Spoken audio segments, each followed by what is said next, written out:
Welcome to Digits. I'm Simon Constable. In a long-awaited report, MIT has concluded it acted prudently in its handling of the prosecution of internet activist Aaron Swartz, who committed suicide in January 2013. Corporate Deputy Bureau Chief Spencer Ante, who's been following the case for the Wall Street Journal, joins Digits now. This was a very sad event.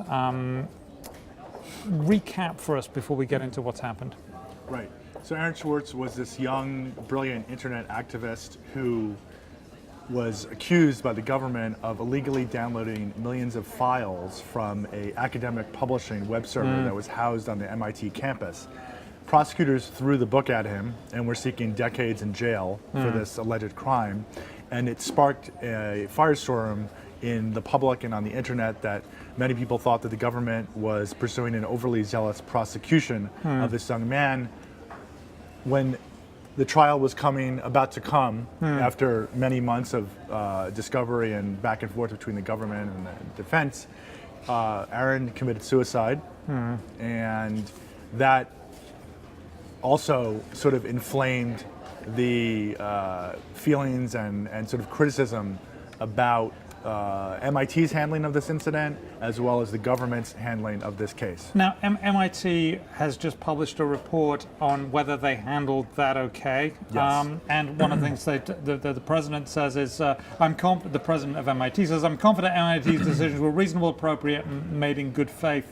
And he also acknowledges that some people won't buy that, basically, right? Right.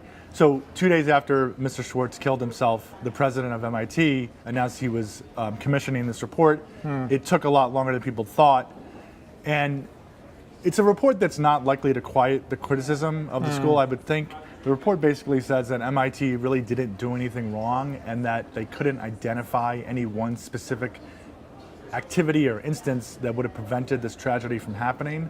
However, the authors of the report, which included mostly MIT professors, concluded that if there's one thing they could hold the university accountable for, it's that MIT should not have been neutral in its stance on the Aaron Swartz case, which is what the university claimed to have taken, was a neutral stance. And I talked to Robert Swartz, Aaron Swartz's father, and he believes that this report actually shows that MIT wasn't neutral. Okay. For example, he says that he privately urged MIT to tell the government not only not to pursue jail time, but to drop the case entirely, and that MIT declined to take him up on both of those.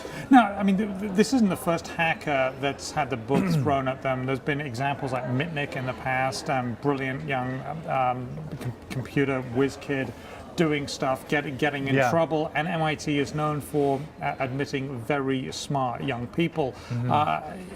Is this something that's going to happen again, do you think? I mean... Oh, absolutely. Of course it's going to happen again. And that's why MIT realizes they need to deal with this, because they need to come up with a better way of handling these incidents.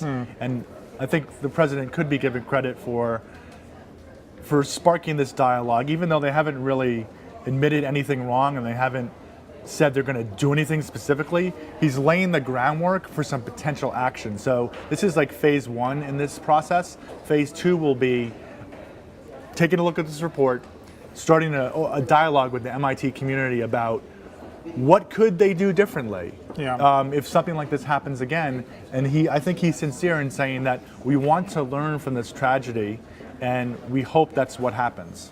Okay, well, we hope they learn too. I mean, they're institutions of learning, so hopefully they do learn. Thank you very much, Spencer Ante. Thank you. Of the Wall Street Journal. I'm Simon Constable, and that was Digits.